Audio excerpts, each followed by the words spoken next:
So, welcoming you all to the amendment classes of the direct taxes. और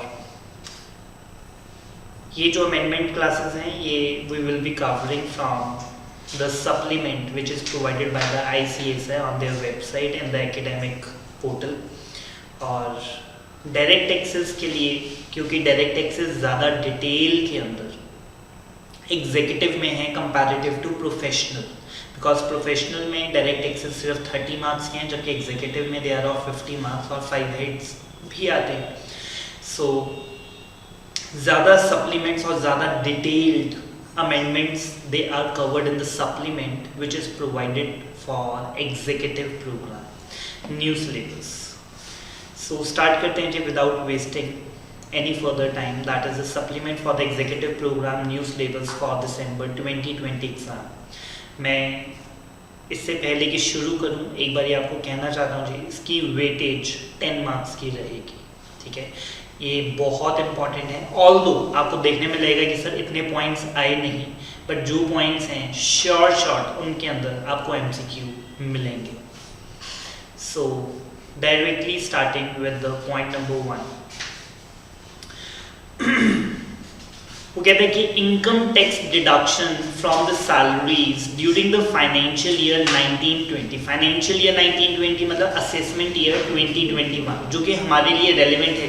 दिसंबर 2020 में जितने भी क्वेश्चंस आएंगे वो प्रीवियस ईयर 1920 और असेसमेंट ईयर 2021 के ही आएंगे, नो एक्सेप्शन इन्हीं के आएंगे.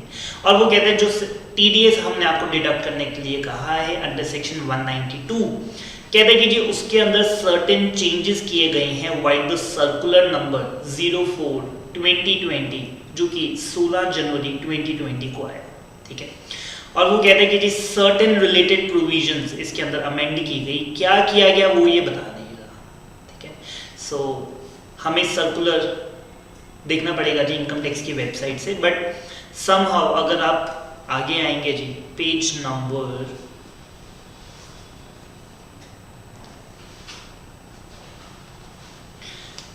अमेंडमेंट नंबर 8 पे ये सेम उन्होंने दोबारा से यहाँ पे कवर अप किया. पहले उसका ब्रीफ देके छोड़ दिया फॉर नो गुड रीजन, और यहाँ पर अब उसको डिटेल में एक्सप्लेन कर रहे हैं. सो अमेंडमेंट नंबर 8 सप्लीमेंट के अंदर जो अमेंडमेंट नंबर 8 है आप वहां पे लिख लीजिए चाहे 1 के आगे कि रेफर द अमेंडमेंट नंबर 8, वहां पे ये डिटेल के अंदर कवर अप है. पॉइंट नंबर 1 ने इतनी सी बात बताकर छोड़ दी थी कि हमने TDS जो सैलरी के ऊपर TDS डिडक्ट करना है उसके अंदर कुछ चेंजेस किए हैं. क्या चेंजेस किए हैं वो अब मैं आपको बताने जा रहा हूं. और ये जो चेंजेस हैं जी ये बहुत अच्छे चेंजेस हैं. As a practitioner of the income tax I am saying you कि ये बहुत ही वेलकमिंग चेंजेस हैं और ऐसे ही होना चाहिए था. There was some technical flaw in the law, लेकिन अब उसको दूर किया गया. क्या है मैं अब आपके लिए रीड कर देता हूं. पहले मेरे से समझ लीजिए उसके बाद रीड करते हैं. इन्होंने कहा कि जी आपको सैलरी के ऊपर TDS डिडक्ट करना पड़ेगा. और जब मैंने आपको TDS का चैप्टर बताया था जिसमें हम सभी रेट्स कवर अप करते हैं, उसमें मैंने आपको बताया कि सैलरी के ऊपर कोई भी स्पेसिफिक रेट नहीं है. ठीक है, हम आपकी टोटल टैक्सेबल इनकम देखते हैं और उसके ऊपर टोटल टैक्स कंप्यूट करते हैं और फिर उसे divided by number of months. तो अगर आपको 12 महीने की सैलरी देनी है तो डिवाइडेड बाय 12 करके पर मंथ मैं उतना आपका TDS डिडक्ट कर लेता हूँ. एक बात जो और मैंने स्पेशल आपको बताई थी कि इसके अंदर सेस भी ऐड होता है. ठीक है, सो जनरली सेस नहीं ऐड होता. अगर TDS का रेट आपको 10% है तो उसमें आप सेस 10.4 करके TDS नहीं डिडक्ट करेंगे, आप 10 ही डिडक्ट करेंगे. लेकिन सैलरी के अंदर कोई भी रेट नहीं रहता. सो इन दैट केस अब इन्होंने क्या कहा, प्लीज थोड़ा ध्यान से सुनेंगे.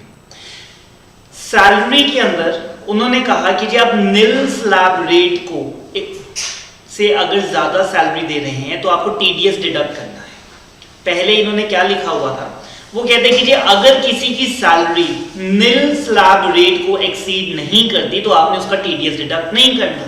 लेकिन अगर उसकी सैलरी निल स्लैब रेट को एक्सीड कर जाती है तो आपने उसका TDS डिडक्ट करना है.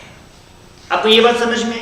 पुरानी प्रोविजन दोबारा से रिपीट कर रहा हूं जिसमें हमने क्या कहा कि अगर आपकी निल स्लैब रेट आपको पता है जी 2.5 लाख रुपए, सीनियर सिटीजन है तो 3 लाख रुपए, और अगर सुपर सीनियर सिटीजन है in that case it is going to be 5 lakh.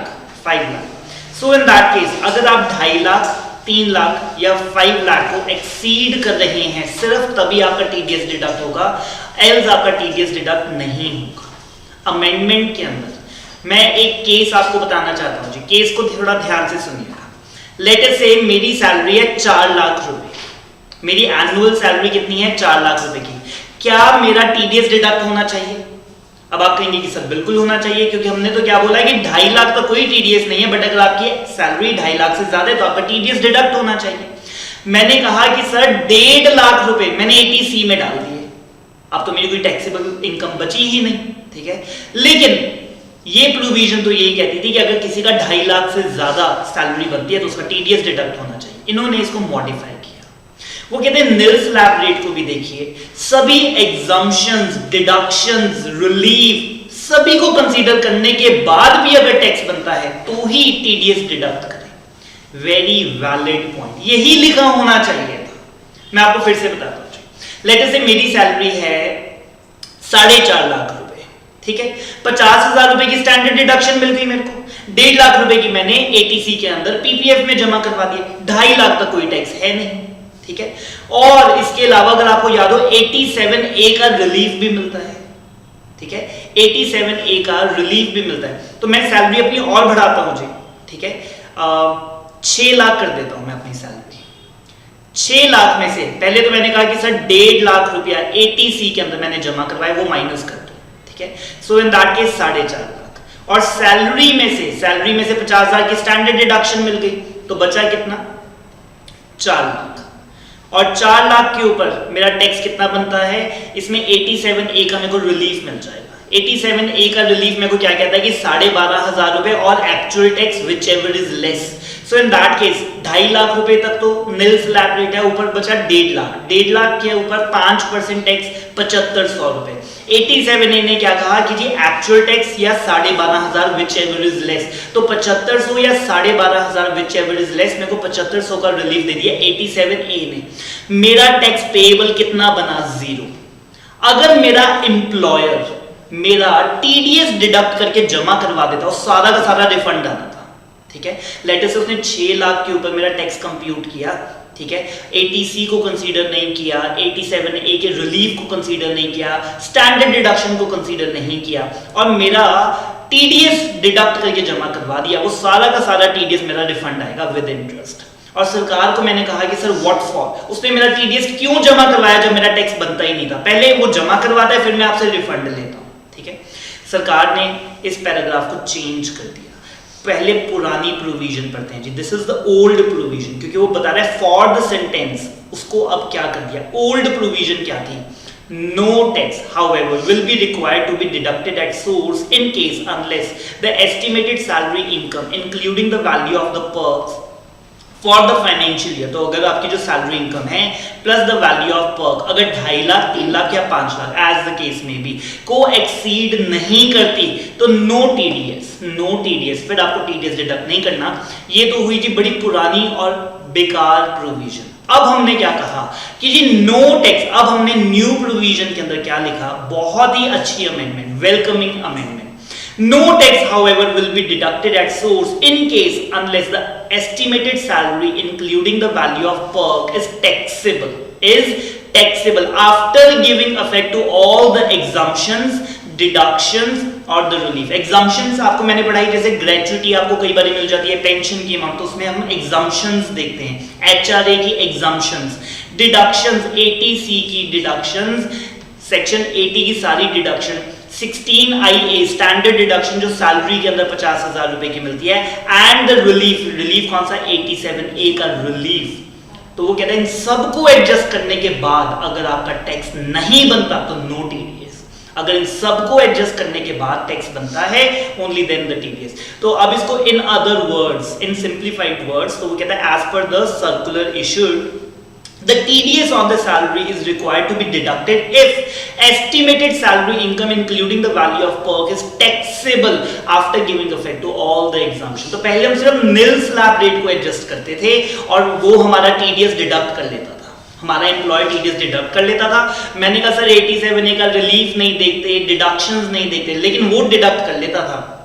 लेकिन अब हमने उसे क्या कहा कि सर प्लीज इनका टीडीएस डिडक्ट मत करें अगर इनका टैक्स नहीं बनता तो। अगर टैक्स बनता है सिर्फ तभी इनका टीडीएस डिडक्ट किया जाएगा। आपकी नॉलेज के लिए बता रहा हूं, एम्प्लॉयर सिर्फ और सिर्फ सैलरी हेड नहीं देता। अगर मैंने उसे बताया है कि मेरी इनकम फ्रॉम हाउस प्रॉपर्टी भी है 5 लाख की, तो उस पर भी टीडीएस डिडक्ट करेगा मेरी टोटल इनकम जब बनाएगा, क्योंकि उसमें मेरा टोटल टैक्स देखना रहता है। अगर उसे पता लगेगा मेरी कोई पीजीबीपी की इनकम है, आईओएस की इनकम है, कैपिटल गेन्स की इनकम है और मैंने उसे वो डिस्क्लोज कर दी है, तो वो सारी इनकम को जोड़कर मेरी टोटल इनकम पे देखेगा टोटल टैक्स कितना बनता है, और उसमें से अगर कोई टैक्स मैं ऑलरेडी डिपॉजिट करवा चुका हूं वो माइनस करके बाकी वो टीडीएस डिडक्ट कर देगा। ठीक है, सो एक्चुअल में मैं आपको यहाँ पे सर्कुलर नहीं पढ़ा रहा। सर्कुलर में उन्होंने एक बात लिखी है कि अगर आपकी किसी भी और हेड से इनकम है उसको भी ऐड करना है, और उसके बाद भी अगर आपका टैक्स बन जाता है, अगर उसके बाद आपका टैक्स बन जाता है तो ही टीडीएस डिडक्ट करना है। ठीक है, तो आपकी किसी और हेड से इनकम हो भी सकती है, किसी और हेड से इनकम शायद आपकी ना भी हो। तो अभी हमने सिर्फ और सिर्फ पॉइंट नंबर 1 सीरियल नंबर 1 और 8 कवर किया, क्योंकि 1 और 8 सेम ही थे जी। 1 के अंदर ब्रीफ था, 8 में उसको एक्सप्लेन किया था, इसीलिए मैं 1 को पढ़ाते पढ़ाते बीच में आपको 8 पे ले गया। ठीक है, सो अब हमारी 1 भी हो गई और 8 भी हो गई, क्योंकि ये दोनों सेम है, सर्कुलर नंबर और सब कुछ सेम है। यहाँ पे ब्रीफ था और वहां पे डिटेल्ड में उन्होंने बताया था फॉर नो गुड रीजन। आइए जी पॉइंट नंबर 2 के ऊपर आते हैं। 2019 के अंदर वो कहते हैं कि हम एक ई असेसमेंट स्कीम लेकर आए, जिसको मैं जब आपको पढ़ा रहा था तब भी मैंने आपको बहुत इस प्रोविजन को एप्रिशिएट किया था कि इससे हमारे देश के अंदर करप्शन बहुत कम होगी जी। जब ई असेसमेंट, जब आप किसी असेसिंग ऑफिसर से फेस टू फेस मिलेंगे ही नहीं, जब वो लेटर से पंजाब के किसी पर्सन की असेसमेंट चेन्नई का कोई असेसिंग ऑफिसर कर रहा है तो उसे अप्रोच करना बड़ा मुश्किल है जी। उसके साथ कोई वाकफियत निकलवाना या किसी भी तरह से इन एथिकल मैनर में उसको अप्रोच करना बड़ा मुश्किल हो जाएगा, और सब कुछ ऑनलाइन रहेगा तो काम थोड़ा स्पीड अप हो जाएगा। क्यों? आज के टाइम में कोई डॉक्यूमेंट देना होता है ना असेसमेंट के लिए, तो वहां पे डिपार्टमेंट जाना पड़ता है, फिर वो टेबल पे बैठा नहीं होता, फिर वो टाइम स्टैम्प नहीं करके देता और बड़ी लंबी लाइन में आपको रहना पड़ता है। बट जब ई असेसमेंट हो जाएगी तो रात को 3 बजे भी आप उसका रिस्पॉन्स सबमिट कर सकते हैं and it will be total paperless और बहुत ज्यादा आपका टाइम बचेगा। तो ई असेसमेंट के अंदर बहुत माइनर सा चेंज है। वो कहता है कि जी 142(1) में जो नोटिस इशू किए गए थे जिनके रिप्लाई आपको 24/12/2019 तक करने को कहा गया था, उसमें हम आपको कुछ 17 दिन एक्स्ट्रा दे रहे हैं। ठीक है, 7 दिन दिसंबर के और 10 दिन जनवरी के। तो उन्होंने कुछ 17 डेज से इस डेट को एक्सटेंड किया है कि ई असेसमेंट के दौरान जिनको भी नोटिस इशू किए गए थे, जिनके लिए लास्ट डेट 24 दिसंबर 2019 थी, उसको बढ़ाकर 10 जनवरी 2020 किया गया है। Very minor. और ये देखिए चैप्टर 9 प्रोसीजरल कंप्लायंस। ठीक है जी, ये प्रोसीजर रिलेटेड था तो टाइम थोड़ा सा एक्सटेंड दिया। माइट भी कोई टेक्निकल ग्लिच होगा जी, कोई वेबसाइट शायद ठीक से काम नहीं कर रही होगी, कोई फॉर्मेट कई बार चेंज होता है तो एक्सटेंशन मिल जाती है जी। So not a big deal. The question is कि 142 सबसेक्शन 1 क्या है ना? सो बता देता हूँ जी मैं ही, ठीक है, क्योंकि पहले मैं हाँ जी अच्छा फर्स्ट में क्या था, कोई बात नहीं जी मैं बता देता हूँ, ठीक है, just for time saving purpose. ठीक है, सो 142 सबसेक्शन 1 के अंदर जी फर्दर 3 क्लॉजेस हमारे पास है। नंबर 1, अगर आपने अपनी आईटीआर फाइल नहीं की by the end of the due date तो आपको नोटिस आता है जिसमें हम कहते हैं कि जी please submit your ITR. Second is 3+1, हम आपसे बुक्स ऑफ अकाउंट्स मंगवा सकते हैं करंट असेसमेंट ईयर से या फिर पिछले 3 असेसमेंट ईयर्स के रिलेटेड डॉक्यूमेंट्स हम आपसे मंगवा सकते हैं, बुक्स ऑफ अकाउंट्स। और इसमें वो कहता है कि assets and liabilities which are not disclosed in the books of accounts वो भी हम आपसे मंगवा सकते हैं, but with the prior permission of the JCIT, joint commissioner से पहले पूछना रहता है। तो हमने कहा कि सर वो कौन से एसेट्स और लायबिलिटीज हैं जो मेरे बुक्स ऑफ अकाउंट्स में भी एग्जिस्ट नहीं करते? तो मैंने आपको बताया था पर्सनल एसेट्स। ठीक है जी, पर्सनल एसेट्स।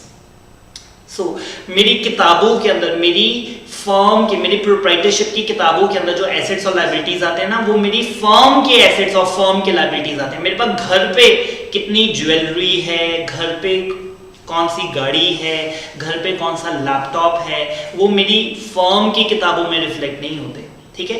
सो 142(1) के अंदर अगर ई असेसमेंट के दौरान अगर आपको कोई नोटिस आया, मैंने आपको बता दिया जी इसमें कौन कौन से नोटिस आते हैं, so that it is clear for you. And जिसके लिए जो ड्यू डेट थी 24 दिसंबर 2019 थी, उसको एक्सटेंड किया गया जी और 10/1/2020 तक। Fine, I believe it was very simple and the plain amendment जी, जिसमें कुछ खास एक्सप्लेन करने वाला था नहीं। पॉइंट नंबर 3 स्टार मार्क करेंगे जी, very very very important amendment. सुन लीजिए पहले है क्या। इनकम टैक्स में जगह पर, कौन कौन सी जगह पर, ये सारे उनके एड्रेसेस बताए भी गए हैं जी, कौन कौन से सेक्शन में एक अकेली ये अमेंडमेंट अफेक्ट करके गई है। अलग अलग सेक्शन में हमने आपको कहा कि सर यहाँ पर जो पेमेंट है it can be accepted by the account paid cheque, account paid draft और नेट बैंकिंग या फिर बैंकिंग चैनल के थ्रू, ठीक है। अब वहां पर हमने कहा कि अदर इलेक्ट्रॉनिक मोड्स भी एक्सेप्ट होने चाहिए, बिकॉज जब हमने ये 3 लिखा था कि अकाउंट पे चेक होना चाहिए, मैं फिर से बोल रहा हूं ये भी बहुत अपने आप में डिबेटेबल वर्ड है, ठीक है। मैंने किसी को चेक दे दिया लेकिन अकाउंट पे ही नहीं था, उस पे भी पेनल्टी है, बिकॉज लॉ ने क्या कहा था कि अकाउंट पे ही चेक ही होना चाहिए, अकाउंट पे ही डीडी ही होना चाहिए। मैंने किसी को सेल्फ का चेक काट दिया और कहा कि ये पेमेंट ले लेना, उस पर फाइन है जी, ठीक है, क्योंकि अकाउंट पे ही चेक, अकाउंट पे ही डीडी होना चाहिए या फिर बैंकिंग चैनल से पेमेंट होनी चाहिए। अब इन्होंने क्या कहा कि सर आपकी मंशा क्या थी, मंशा ये थी कि पेमेंट कैश में ना, ठीक है। तो हमने कहा कि सर अगर credit card, debit card, IMPS, NEFT, RTGS इनमें से कुछ करवा दिया तो वो कहते हैं कि जी ये सब भी अलाउड है, बिकॉज मंशा क्या है, कैश में पेमेंट नहीं जानी चाहिए। So, उन्होंने क्या कहा कि अदर इलेक्ट्रॉनिक मोड से भी पेमेंट कर सकते हैं as may be notified. Budget में बस इतनी सी बात आई कि अदर इलेक्ट्रॉनिक मोड से भी कर सकते हैं as may be notified by the government, और ये नोटिफिकेशन में उन्होंने बताया कि कौन कौन से चैनल्स अलाउड है, ठीक है। ऑब्वियसली इसमें कैश तो नहीं मिलेगा, कैश तो नहीं मिलेगा। तो कहते थे कि CBDT hereby make the income tax third amendment rules which shall come into force on their publication in the official gazette। और वो कहते हैं कि जी हमने अदर इलेक्ट्रॉनिक मोड्स को भी ऐड किया। ये कौन कौन से सेक्शंस को टच करके जाएगा, कहते हैं section 13A, 35AD, 40A, 43, 43CA, 44AD, 50C, 56, 80JJAA, 269SS, 269ST और 269T, इन सभी सेक्शंस के अंदर जहां पर हमने ये बात लिखी थी अदर देन कैश, अब वहां पर आ गया अदर इलेक्ट्रॉनिक मोड से भी आप पेमेंट ले सकते हैं। तो हमने कहा सर अब ये बता दो अदर इलेक्ट्रॉनिक मोड्स किसको आप कहते हैं। वो कहते हैं क्रेडिट कार्ड से पेमेंट कर दो, डेबिट कार्ड से कर दो, नेट बैंकिंग से कर दो, IMPS immediate payment service,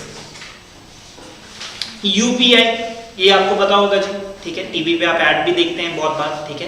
UPI से आप कर सकते हैं। UPI के अंदर आपको पैसे जो हैं वो मोबाइल वॉलेट में रखने की जरूरत नहीं है, ठीक है।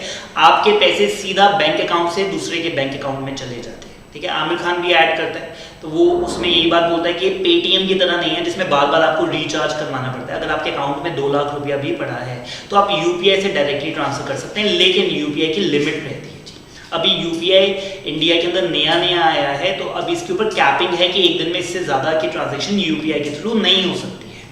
फिर वो कहते हैं RTGS आप करवा सकते हैं, नेफ्ट करवा सकते हैं, या भीम ऐप, ठीक है, ये भी UPI बेस्ड ही है। तो कहते हैं Bharat interface for the money, that is the full form of the Bhim app. तो वो कहता है कि आधार पे, भीम आधार पे से भी आप पैसे ट्रांसफर कर सकते हैं। तो हमने क्या कहा कि जी आप अभी तक अकाउंट पे चेक, अकाउंट पे DD और इन सब चैनल से भी अगर पेमेंट करेंगे तो हमें कोई भी प्रॉब्लम नहीं है। फाइन, ये जो सेक्शंस हैं जी प्लीज मैं ये नहीं करवाना चाहता अभी सारे सेक्शंस, ठीक है। So you can refer by yourself, ये अलग अलग चैप्टर्स के अंदर स्कैटर्ड हैं सारे। आगे चलते हैं। सेक्शन 35 सबसेक्शन 1 क्लॉज II, जिसमें डोनेशंस आती हैं जी। अगर आप R&D कर रहे हैं तो जिसमें हम आपको कहते हैं या फिर तो आपने इन हाउस R&D खोल रखा है या फिर आप डोनेशन करते हैं जी किसी कंपनी या किसी इंस्टीट्यूट को, तो डोनेशंस में कई बार 100 की जगह 150% की डिडक्शन भी मिल जाती है, ठीक है। आपको रूल याद है, अभी मैं सिर्फ रूल याद करवा रहा हूँ जी। सेक्शन 35 सबसेक्शन 1 क्लॉज II के अंदर पढ़ लेते हैं। मैं यहाँ पर आपके लिए स्क्रीनशॉट एक लेकर भी आया हूँ। सेक्शन 35 सबसेक्शन 1 क्लॉज डबल आई। तो वो कहता है कि जी अगर आपने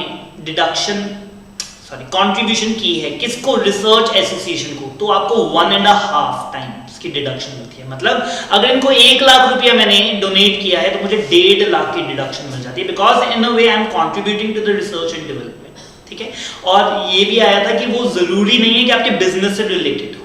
ठीक है, लेट अस से वो जो रिसर्च एंड डेवलपमेंट कर रहे हैं वो ग्रीनरी से रिलेटेड करते हैं और मेरा काम शूज बनाने का है, तो टोटली अनरिलेटेड है, बट उसकी भी डिडक्शन आपको मिल जाती है। और कितनी मिलती है? 150। लेकिन इसमें मैंने आपको बताया था सनसेट क्लॉज है जी। ठीक है, तो ये अब खत्म होती जा रही है जी सारी, अब 100% में सारी सूनर और लेटर कन्वर्ट होते जा रही है।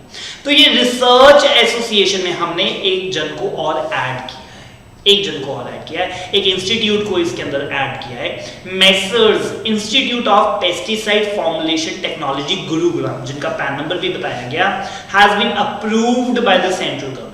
ठीक है, उसमें ये बताया गया था कि रिसर्च वाला जो है वो गवर्नमेंट से और इनकम टैक्स से अप्रूव्ड होना चाहिए।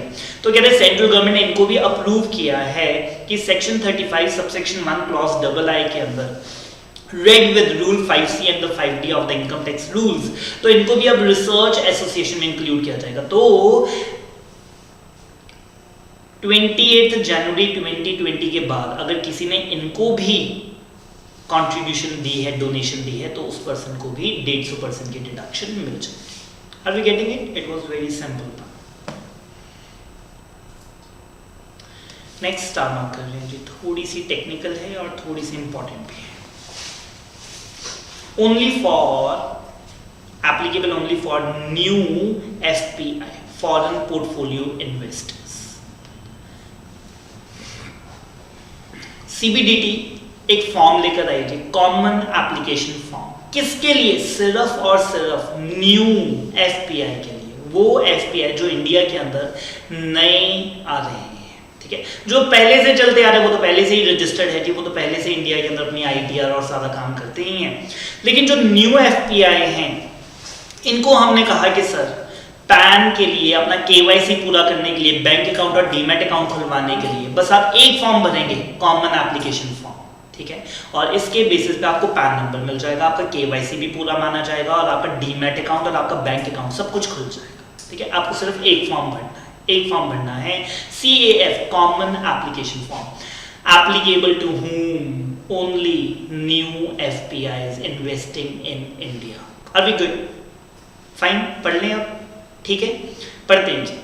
A common application form for the purpose of registration, opening the bank account, opening the demat account and application for the PAN number has been notified for किसके लिए? सिर्फ FPIs in the India by the Ministry of Finance। कौन कौन से हैं इसमें? SEBI, Department of Economic Affairs, PAN का जो हमारा डिपार्टमेंट है will be uploaded in the CAF common application form as specified by the Ministry Department and after due examination, और ये उस फॉर्म को पूरा go through करेंगे और उसके बाद जो डाटा है वो प्रॉपर फॉरवर्ड फर्दर कर दिया जाएगा ताकि आपको पैन नंबर मिल जाए।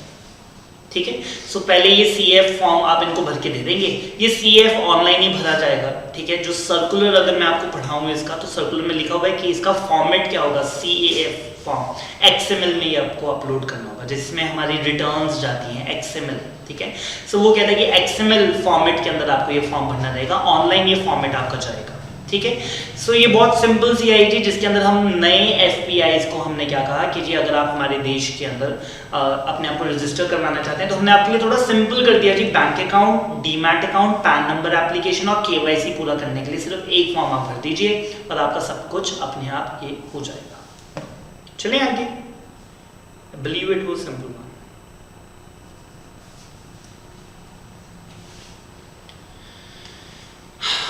ट्रिपल स्टार मार्क करेंगे जी, लिख लीजिए।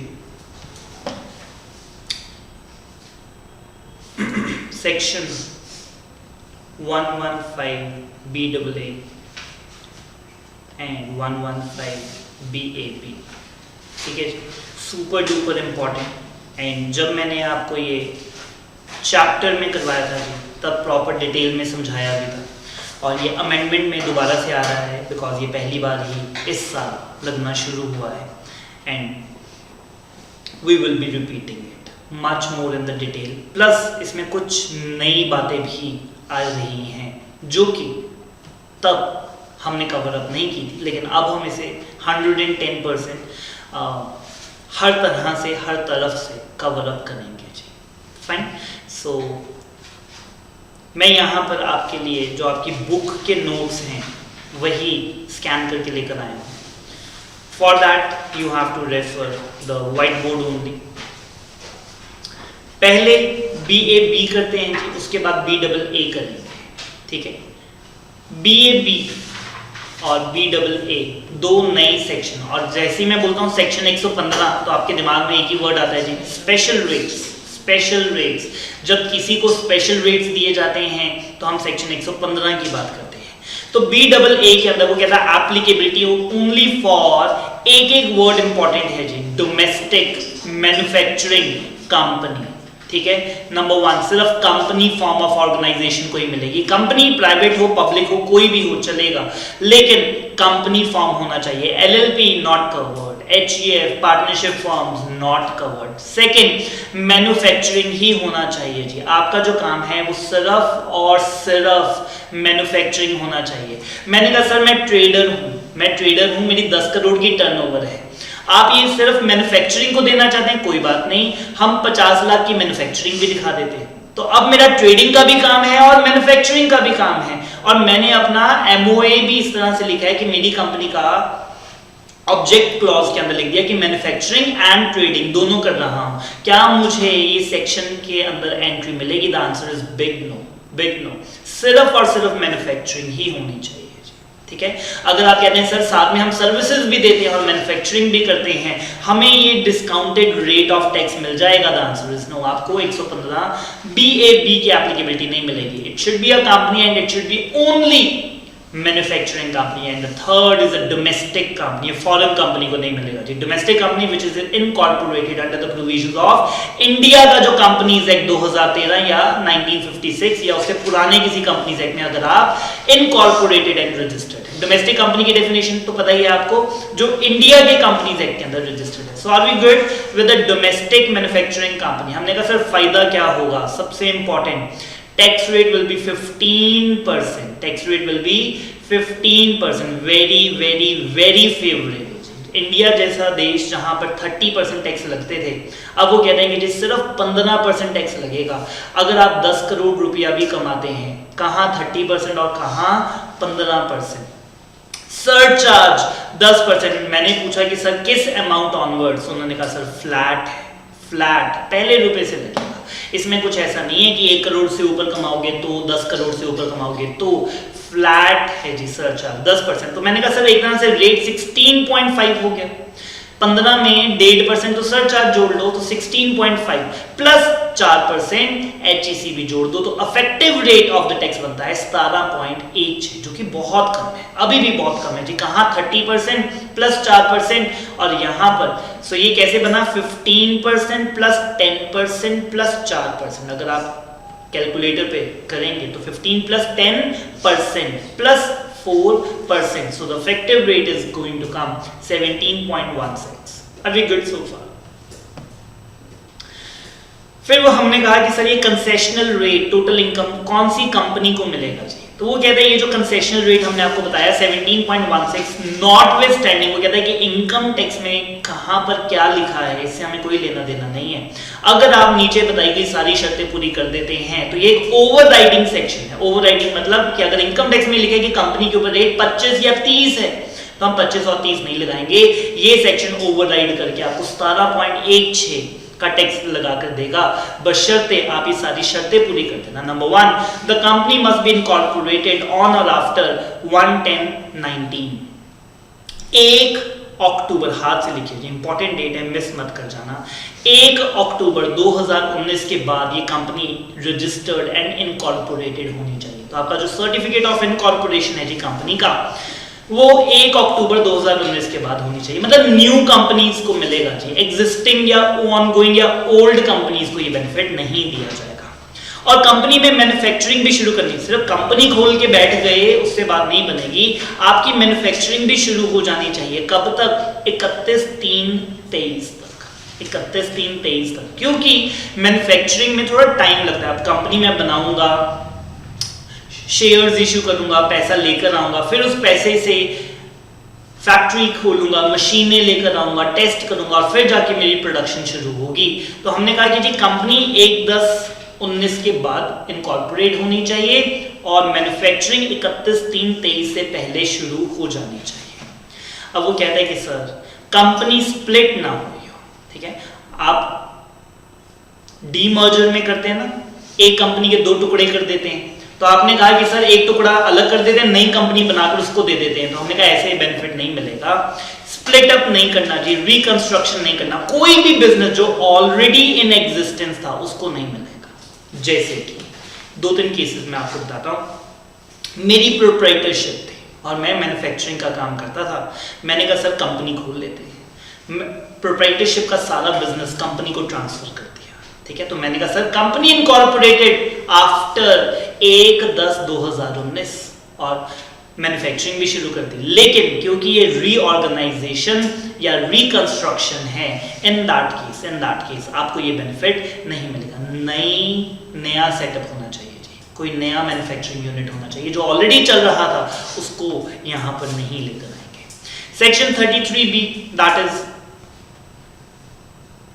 कई बार ना आप बिजनेस अपना रिवाइवल करते हैं, आपका पुराना बिजनेस बंद हो जाता है due to riots, floods, earthquake, किसी भी नेचुरल कैलेमिटी की वजह से, तो आप वो बिजनेस अपना बंद करके कंपनसेशन के पैसे से नया बिजनेस लेकर आते हैं, तो वो 33B के अंदर आता है। तो वो कहता है 33B को इसके अंदर बेनिफिट मिल जाएगा। यहाँ ये एक्सेप्शन है, ये exception, accept in the case the undertaking, जो कि revival of a person's business है। 33B पढ़ा दूं आपको?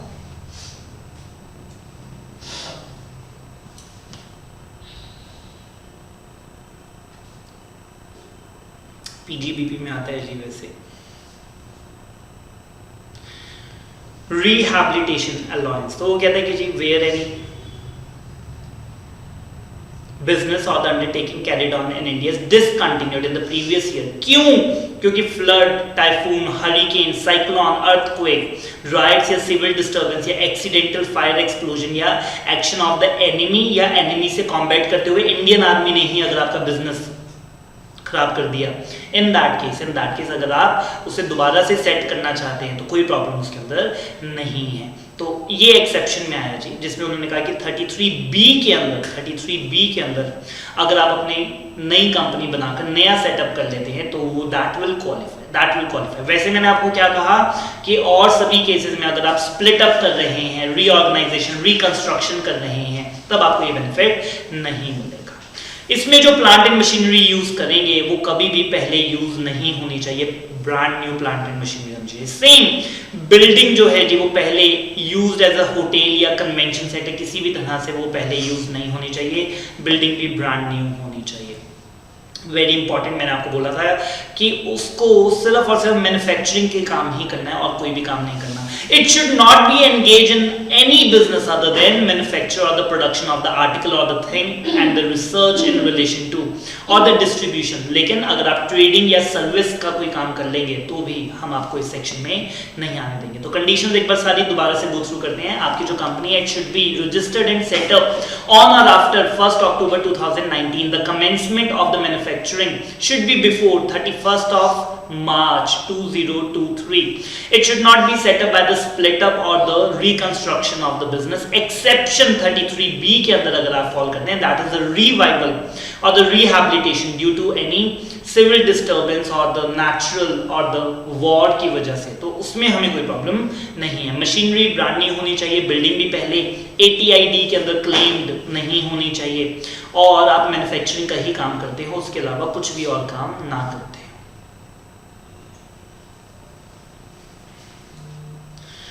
अब ये हमेशा से रहता है जी, सेक्शन 115 जब भी आपको स्पेशल रेट या रिड्यूस्ड रेट देता है तो वो कहता है इनकम टैक्स एक हाथ से दो, एक हाथ से लो। ठीक है जी। तो एक तरफ इन्होंने हमें जब टैक्स रेट कम किया, दूसरी तरफ से कहा कि अब से ये सारी बेनिफिट्स नहीं मिलेंगे। 10AA SEZ का अगर आप बेनिफिट लेते हैं, section 32, 32AD, 33B, 35, 35, 35AB, AC, AD, CCC, CCD, ATIA से लेकर ATRRB तक की डिडक्शंस या 80 अदर देन 80JJAA को छोड़ के अगर आप और कोई भी बेनिफिट ले रहे हैं, अब से वो बेनिफिट नहीं मिलेंगे। ठीक है जी।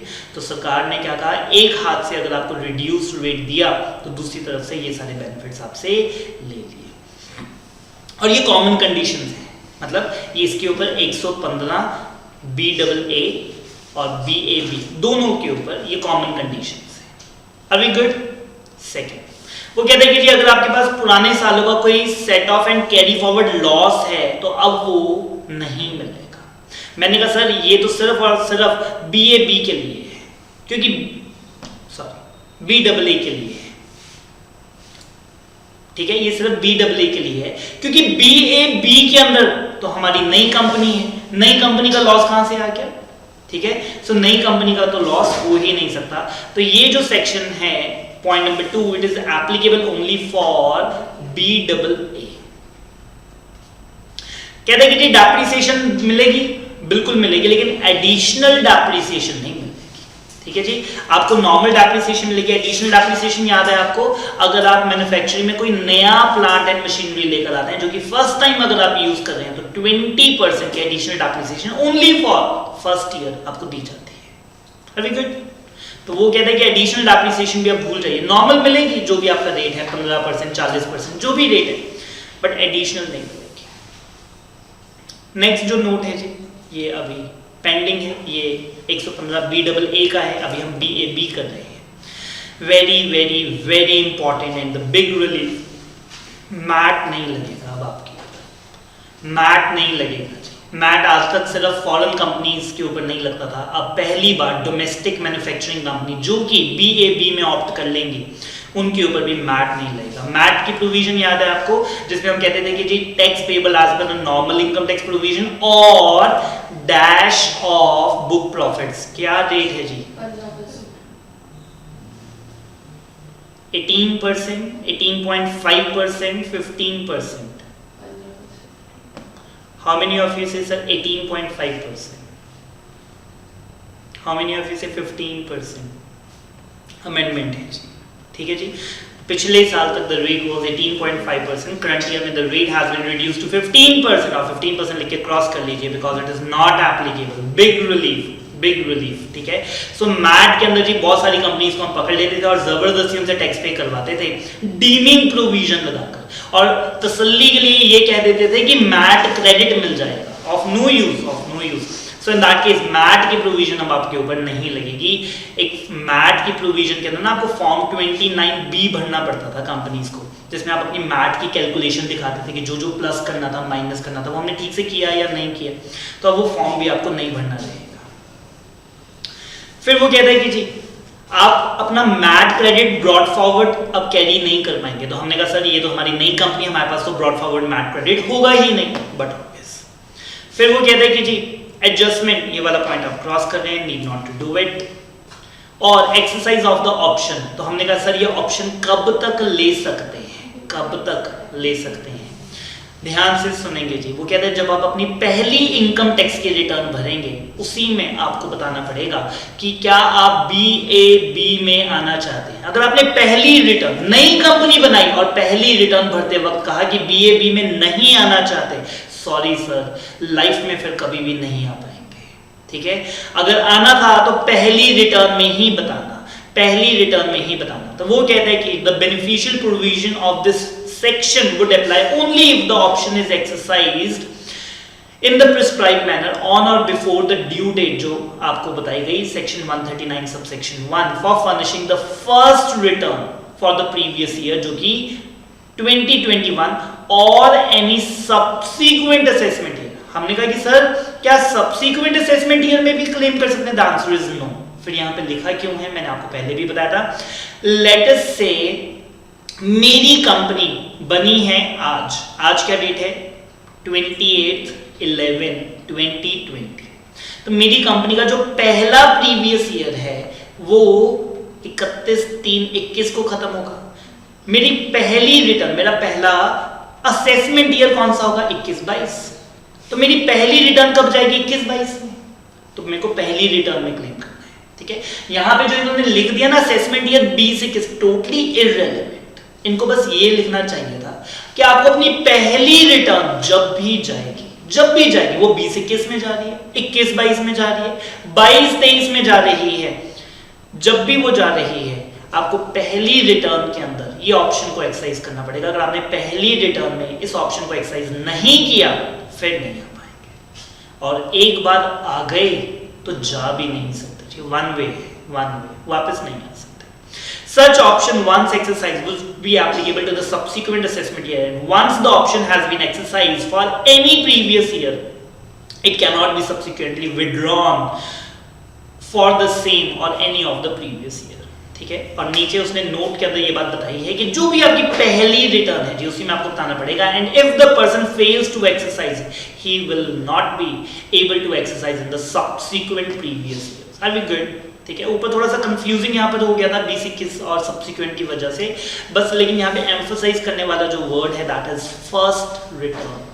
139(1) में जब आप पहली अपनी रिटर्न भरेंगे उसी में आपको ये ऑप्शन क्लेम करनी पड़ेगी। जल्दी से अब BAA भी कर लेते हैं। एनी डोमेस्टिक कंपनी, हमने कहा सर मैन्युफैक्चरिंग हट गया जी, मैन्युफैक्चरिंग मतलब ट्रेडिंग भी आएगी, सर्विस सेक्टर की भी आएगी और मैन्युफैक्चरिंग भी आएगी। जो भी आपकी कंपनी है वो अगर 22% में आना चाहती है तो आप 22 में आ जाइए। सरचार्ज का रेट फ्लैट है जी 10%, ना कम ना ज्यादा, अमाउंट कम हो ज्यादा हो कोई लेना देना नहीं, फ्लैट है जी 10%। रेट क्या बना? 25.168। ठीक है। वैसे मैंने आपको बताया था कंपनीज के लिए रेट है जी 25% प्लस सरचार्ज, ठीक है, जिनकी टर्नओवर 400 करोड़ से कम है इन द 17-18 के अंदर, इन द प्रीवियस ईयर 17-18 के अंदर। ठीक है। सो आप कहेंगे सर कुछ खास बेनिफिट मिला नहीं। देखिए 25% प्लस लेटेस्ट कंपनी पे सरचार्ज नहीं लगता, 4% का सेस,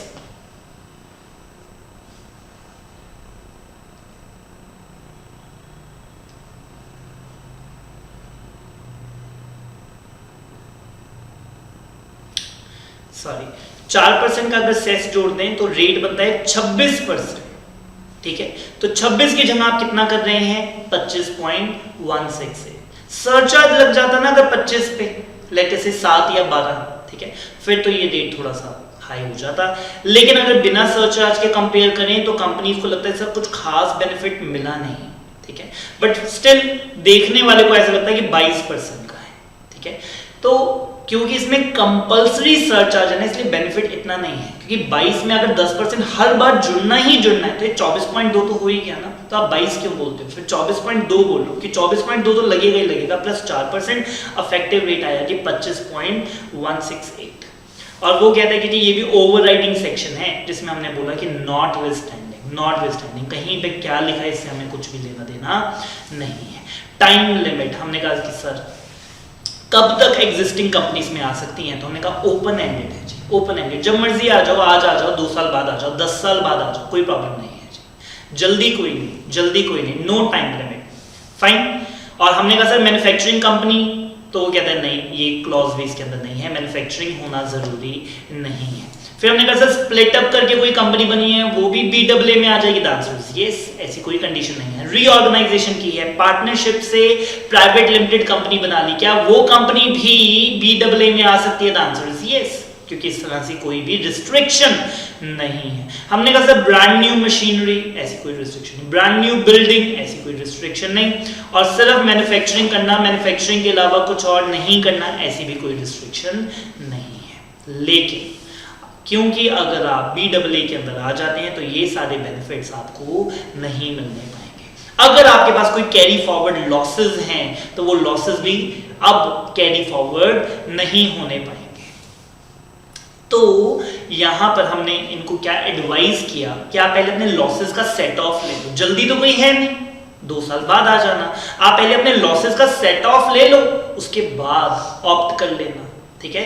तो फिर लॉसेस ज्यादा अच्छे हैं जी, क्योंकि अगर मैं ऑप्ट कर लेता हूं तो मेरे को 25.168 टैक्स देना पड़ेगा, बट अगर लॉसेस सेट ऑफ हो रहे हैं तो 0% टैक्स देना पड़ेगा। अगर मेरे पास 2 करोड़ के लॉसेस हैं तो मेरे को 2 करोड़ की इनकम के ऊपर 0% टैक्स देना पड़ेगा। तो वो कहते हैं कि जी पहले लॉसेस सेट ऑफ कर लो ना, फिर आ जाना। डेप्रिसिएशन भी नॉर्मल तो मिलेगी, बट एडिशनल डेप्रिसिएशन नहीं मिलने पाएगी। ये जो नोट है ये पढ़ लेते हैं। कहते हैं एक डोमेस्टिक कंपनी जिसने ये लोअर रेट की ऑप्शन ले ली 115 BAA के अंदर, shall not be allowed to claim the set off of any brought forward losses और द एडिशनल डेप्रिसिएशन। तो वो कहता है कि क्योंकि कोई टाइमलाइन है ही नहीं in which you have to exercise, तो डोमेस्टिक कंपनी को अपने लॉसेस पहले सेट ऑफ करने चाहिए और उसके बाद आपको इस ऑप्शन में आना चाहिए। मैट नहीं लगेगा जी, very very very big relief कि अब से आपके ऊपर मैट नहीं लगेगा जब आप इस ऑप्शन में आ जाएंगे। ब्रॉड फॉरवर्ड मैट क्रेडिट भूल जाना, ठीक है जी। अब क्योंकि मैट ही नहीं लगेगा तो मैट क्रेडिट भी कैरी फॉरवर्ड नहीं होगा। यहां पे भी वही बात है कि आप अपना मैट क्रेडिट पहले यूटिलाइज कर लो, उसके बाद आ जाना, जल्दी क्या है। क्रॉस कर रहे हैं जी पॉइंट नंबर 10, और इन्होंने क्या कहा कि आप किसी भी साल ऑप्ट कर सकते हैं रिटर्न भरने से पहले, बट एक बार आ गए तो उसके बाद जा नहीं सकते, ठीक है। और फर्स्ट रिटर्न होनी चाहिए, ऐसा कुछ नहीं लिखा जी, ऐसा कुछ नहीं लिखा।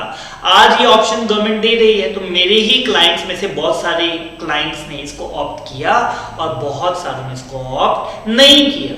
नहीं करने वालों ने यही कहा कि सर 26 की जगह 25% ही तो टैक्स लग रहा है और इतने सारे benefits, so in that case उन्होंने कहा कि कोई बात नहीं, अगले साल देखेंगे। Are we good? चलें आगे, पढ़ देता हूं जल्दी से।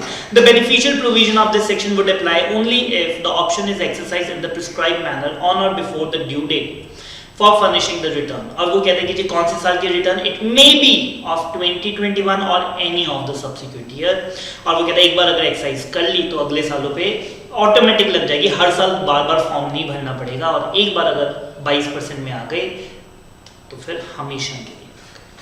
नीचे का जो नोट है जी क्रॉस कर,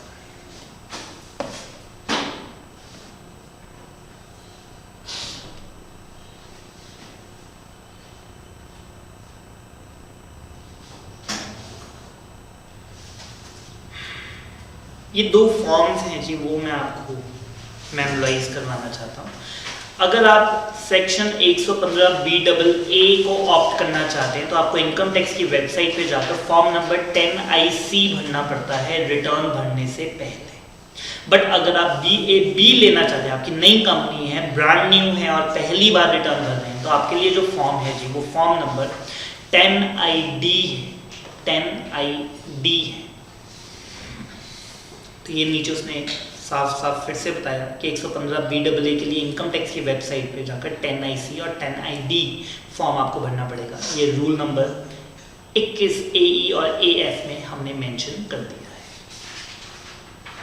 फाइन, मैंने आपको बताया था ना रूल्स ऐसे ही होते हैं। रूल्स क्यों आते हैं? To assess the act. Act ने कहा कि जो कंपनीज ये ऑप्ट कर लेंगी उनको ये बेनिफिट मिल जाएगा, बट ऑप्ट कैसे करना है ये नहीं बताया जी एक्ट ने। वो कहाँ पे बताया फिर हमने? रूल्स में। आपको दिखा दूं एक मिनट, एक कंपनी का 10IC बहुत सिंपल सा फॉर्म है जी जिसके अंदर आप ये ऑप्ट करते हैं।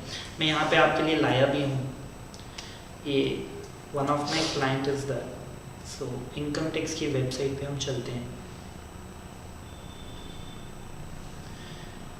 ई फाइलिंग, इनकम टैक्स,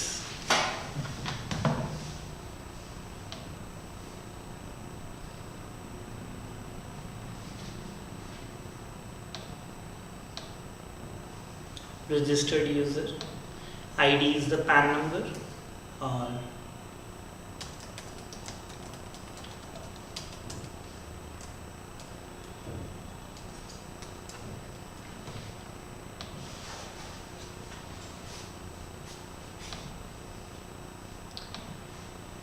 ये हमने लॉग इन किया। सो this is the complete details जिसके अंदर इनकम टैक्स रिटर्न नहीं, इनकम टैक्स फॉर्म्स, ठीक है। तो वो पूछता है कि आपने कौन सा फॉर्म भरना है जी, फॉर्म का नाम क्या है? तो मैंने आपको बताया था 10IC 10ID, 10IC फॉर अगर आप 115 BAA लेना चाहते हैं, ठीक है, और ID अगर आप BAB के अंदर आना चाहते हैं, ब्रांड न्यू कंपनी है मैन्युफैक्चरिंग वाली, ठीक है, so in that case this is the name of the forms. तो 10IC सबमिशन वो कहते हैं कि ऑनलाइन ही प्रिपेयर करके हम भर देंगे। So this is the instructions to fill up the form, और ये फॉर्म है जी, ऑटोमेटिकली सारा प्री फिल्ड है, थोड़ी बहुत डिटेल्स इसमें आपको भरनी रहेगी और नीचे आप इसे सबमिट कर सकते हैं, परव्यू एंड सबमिट, ठीक है। सो इनकम टैक्स की वेबसाइट पे ये भरा जाएगा जी, आपको इसके लिए कुछ अलग से कहीं पे जाने की ज़रूरत नहीं है, ठीक है। सिर्फ फॉर्म याद रखना जी, 10IC और 10ID एग्जीक्यूटिव के लिए इंपॉर्टेंट है, MCQ के अंदर आ सकते हैं बिकॉज आपके सप्लीमेंट के अंदर ये गिवन है। तो हमने 6 तक कर लिया, 7 पॉइंट रहता है आई बिलीव, है ना, यस। iOS की अमेंडमेंट है जी,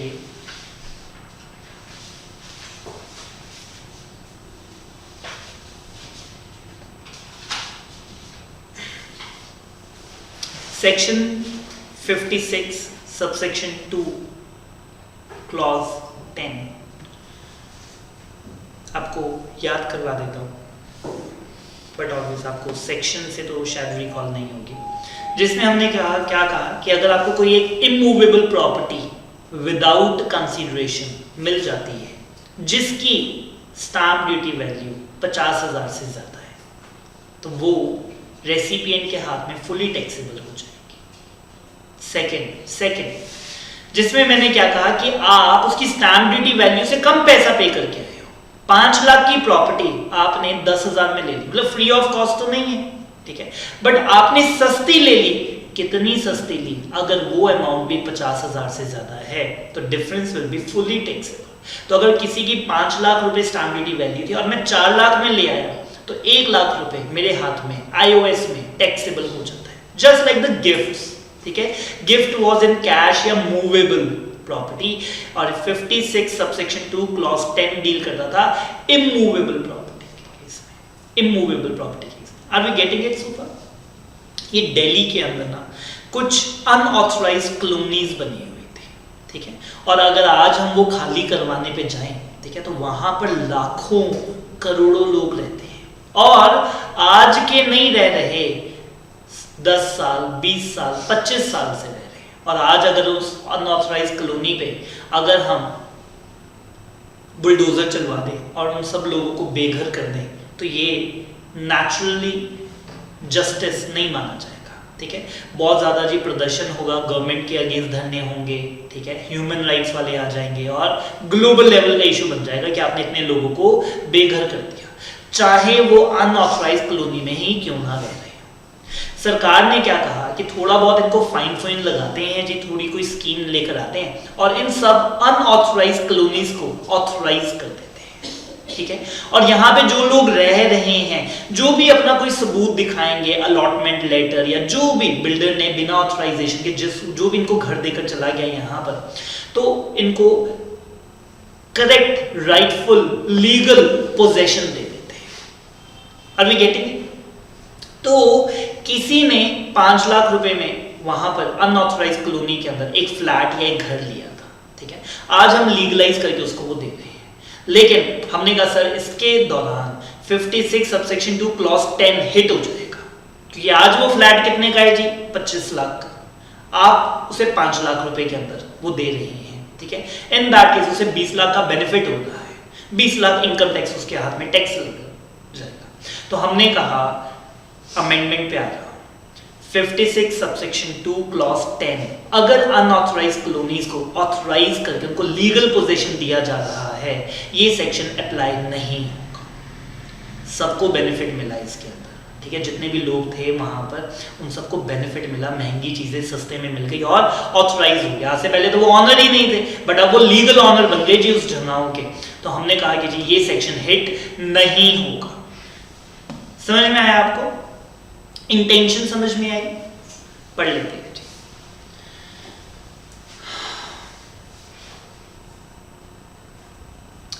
मैं ये पढ़ देता हूँ, यहाँ से पढ़ रहा हूँ सीधा थर्ड पैराग्राफ से। Unauthorized colony means a colony or the development comprising of a contiguous area where no permission has been obtained for the approval of the layout plan or the building plan has been identified by the regularization of such colony dated this of the Delhi Development Authority। DDA आज इनको regularise करना चाहती है, वैसे ये unauthorized थी लेकिन हमने कहा कि सर आज इनको लीगलाइज कर देते हैं।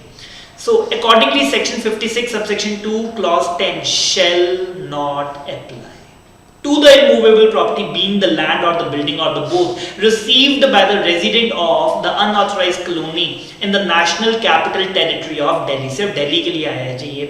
where the central government by the notification of the official gazette regularize कर रही है जी इन ट्रांजेक्शन को। immovable property हम आपको दे रही हैं किस बेसिस पे, या फिर तो आपके पास पावर ऑफ अटॉर्नी है, एग्रीमेंट ऑफ सेल है, ठीक है। देखिए डीड नहीं बोल रहा, कोई रजिस्ट्री नहीं है इनके पास, ये अनऑथराइज्ड थी। विल है, पोजेशन लेटर है, या किसी भी और डॉक्यूमेंट के बेसिस पे अगर आपको आज वो घर दिया जा रहा है तो 56 सबसेक्शन 2 क्लॉज 10 हिट नहीं होगा। चलिए जी 7 के बाद 8 पे आ रहे हैं। 8 हम ऑलरेडी कर चुके हैं जी। सबसे पहले हमने 8 ही की थी जिसमें हमने क्या कहा कि सैलरी के ऊपर अगर टैक्स बनता है तभी टीडीएस रहेगा, considering all the exemption, all the deductions and all the relieves. चलिए जी आगे आते हैं।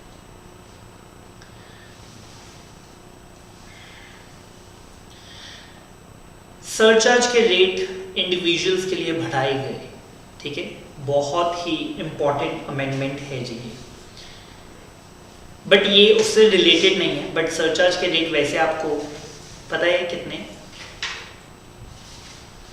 0 to 50 lakhs कोई सरचार्ज नहीं है।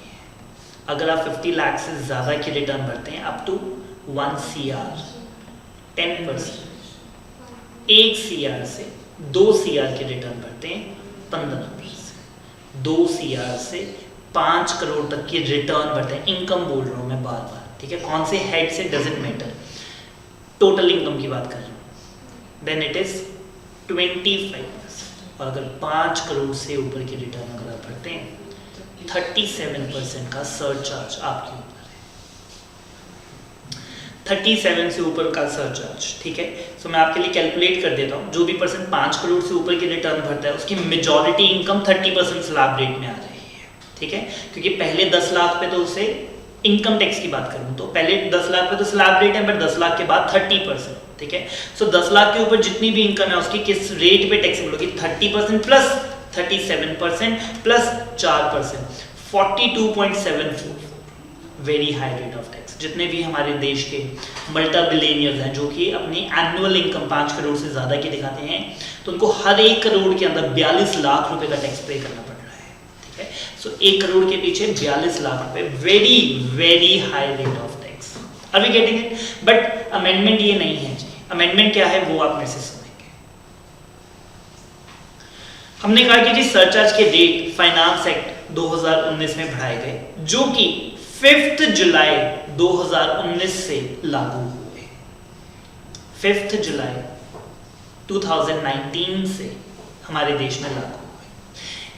सुनिएगा प्लीज, हमने कहा कि सर अगर आप 5 जुलाई 2019 से पहले किसी का टीडीएस डिडक्ट कर रहे थे तब तक तो ये सरचार्ज लगे नहीं थे, आप तो पुराने सरचार्ज से कर देते। लेटेस्ट मैं किसी को सैलरी देता हूँ, ठीक है, सैलरी कितनी देता हूँ, 6 करोड़ रुपए की सैलरी देता हूँ, ठीक है, तो मेरे को तो उसमें सरचार्ज भी ऐड करना था, सेस भी ऐड करना था और सब कुछ ऐड करना था। प्लीज मेरी बात आप ध्यान से सुनो। तो मैं उसे जो सैलरी दे रहा था मैं उस पर पुराने ही सरचार्ज के रेट लगाए जा रहा था क्योंकि तब तक ये लगे ही नहीं थे। और उसके बाद 5 जुलाई 2019 के बाद जब मेरे को पता लगा कि इस साल तो सरचार्ज के रेट बढ़ गए और मैं तो इसका कम टैक्स डिडक्ट कर रहा था, सरकार कहती है कि कोई बात नहीं, जितना भी कम किया वो अब डिडक्ट कर लो।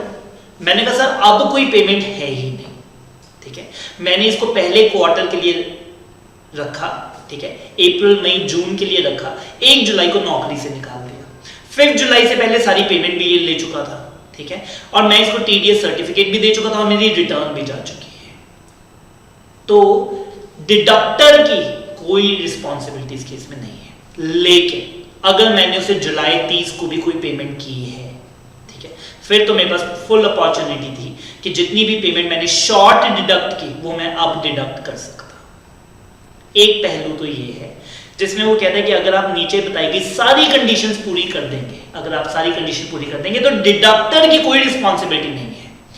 However second phase of this amendment, अब इसी अमेंडमेंट का एक और पहलू है। हमने कहा कि deductee will be liable for this. Deductee जब अपनी रिटर्न भरेगा, मैंने उसका सरचार्ज लेटर से सिर्फ 15% के हिसाब से जमा करवा दिया, लेकिन उस पर लगना 37% था, तो जितना उसका सरचार्ज की रिस्पॉन्सिबिलिटी बनती है वो डिडक्टी अपनी रिटर्न भरते हुए खुद रिस्पॉन्सिबल रहेगा। वो ये प्ली नहीं ले सकता कि सर डिडक्टर को चाहिए था डिडक्ट करना, उसने क्यों नहीं किया। आपको बात समझ में आई? क्योंकि ये 1 अप्रैल से नहीं लग रहा था, ये 5 जुलाई 2019 से लग रहा था। तो हमने कहा कि अगर तो आपकी सारी ट्रांजैक्शन 5 जुलाई 2019 से पहले ही खत्म हो गई और आप पुराना रेट ही चलाई जा रहे थे, कोई बात नहीं, डिडक्टर की कोई रिस्पॉन्सिबिलिटी इसके अंदर नहीं आएगी। पढ़ते हैं आप, ठीक है। But deductive will be liable for this. The finance act 2019 मतलब budget 2019 provided for the increase in the rate of surcharge. The enhanced rates of the surcharge were applicable from the 1st April 2019, लेकिन notification कब से आई? 5 जुलाई से। Several cases has come to the notice of the central government, अगला paragraph पे जाना, जिसमें deductor were held to be assessing in default, जिनको हमने क्या कहा कि आपकी गलती है, for the short deduction of the TDS or the short collection of the TCS in the cases where the final transaction was done before laying the finance bill into the parliament। और ये parliament में कब पास हुआ? 5 जुलाई 2019 को। Since the transaction was completed before the rates were enhanced, ठीक है जी, ये लागू ही कब से हुआ? 5 जुलाई 2019 से। were announced and the concerned deductee is required to pay। और हमने क्या कहा कि डिडक्टर की इसमें रिस्पॉन्सिबिलिटी नहीं है, उसको असेसिंग डिफॉल्ट नहीं माना जाएगा, बल्कि रिस्पॉन्सिबिलिटी ओनस किसके ऊपर डाल दिया हमने? डिडक्टी के ऊपर। And it has been requested in such cases deductor shall not be held as the assessing default under section 201। Board ने क्या क्लैरिफाई किया कि अगर आप नीचे वाली सारी शर्तें पूरी कर देते हैं तो डिडक्टर को assessing default नहीं माना जाएगा। नंबर 1, सबसे पहली condition, such transaction has been completed and the entire payment has been made to the deductee or the payee before 5th July 2019 and there is no subsequent transaction between the deductor and the collector। और deductee को ही अब shortfall खुद जमा करवाना पड़ेगा, ठीक है। और डिडक्टर के पास कोई अपॉर्चुनिटी नहीं थी जिसमें वो उस टैक्स को कलेक्ट कर सकता। TDS has been deducted and the TCS has been collected by such deductor as per the rates in force। उस दिन जो रेट चल रहे थे हमने वो रेट तो जमा करवा दिया, enhanced रेट नहीं जमा करवाया। और ये जो टैक्स आपने डिडक्ट किया या कलेक्ट किया वो डिपॉजिट भी करवा दिया और लास्ट में कहता है कि TDS की रिटर्न भी भर दे। मैंने सारा काम पहले ही कर दिया था। लेकिन second phase of this amendment, हमने कहा डिडक्टर तो असेसिंग डिफॉल्ट नहीं है, बट डिडक्टी सोचे मैं भी बच के निकल जाऊंगा, तो जी नहीं। डिडक्टी तो कहते हैं the above relaxation does not absorb the deductee to pay the proper tax. Enhanced surcharge की वजह से जो भी उसकी एनहांस्ड लायबिलिटी है वो उसे खुद जमा करवानी पड़ेगी अपनी रिटर्न भरते हुए। चलिए आगे 269 SU नया सेक्शन है जी, स्टार मार्क करेंगे। अगले पेज पे पहले पॉइंट नंबर 12 पढ़ लेते हैं जी।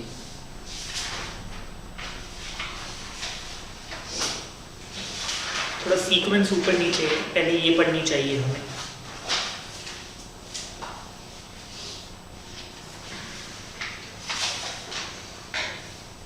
SU के अंदर क्योंकि हम इंडिया के अंदर डिजिटलाइजेशन को लेकर आ रहे हैं और हम कैशलेस इकोनॉमी की तरफ जाना चाहते हैं, बहुत जगहों पर आज भी कैश काउंटर आते हैं, ठीक है। लेट से मैं एक पेट्रोल पंप पे जाता हूँ और पेट्रोल पंप वाले को मैं क्या कहता हूँ कि सर पेटीएम कर दूं आपको, ठीक है। अब पेट्रोल पंप वाला मेरे को कहता है कि सर सॉरी मेरे पास है नहीं, तो मैंने कहा यूपीआई, कुछ फोन पे, भीम ऐप कुछ कर दूं, कहता है कि नहीं सर कैश ही होगा। ठीक है, यहां पर गवर्नमेंट को मैंने कहा कि सर देखो आप कैशलेस इकोनॉमी बनाना चाहते हो, आप डिजिटल इंडिया बनाना चाहते हो, मैं कस्टमर क्लाइंट ठीक है is ready to go for the digitalisation, but सामने वाला मेरे को कहता है कि सर मेरे पास तो ऐसा कोई बैंकिंग मीडियम या इलेक्ट्रॉनिक मोड है ही नहीं पेमेंट एक्सेप्ट करने के लिए।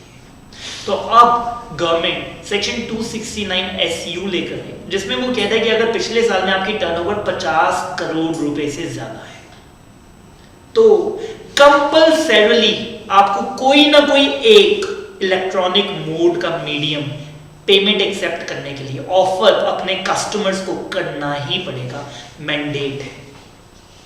ठीक है, व्हेन द कस्टमर, अगर कस्टमर उसके बाद भी कैश दे रहा है कोई प्रॉब्लम नहीं, आप तो अपने पास फैसिलिटी रखो।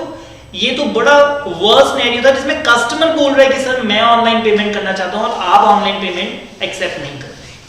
सो 269 SU was inserted in the Income Tax Act 1961 through the budget 2019 जो हमारे पेपर के लिए रेलेवेंट है, which requires that every person में सब आ गए, जो इंडिविजुअल एसएससी कंपनी सारे आ गए, carrying on the business और जिसकी turnover sale gross receipt from the business is more than 50 crores in the immediately preceding financial year, तो उसे मैंडेटरीली पेमेंट एक्सेप्ट करने के लिए एक इलेक्ट्रॉनिक मोड देना ही पड़ेगा।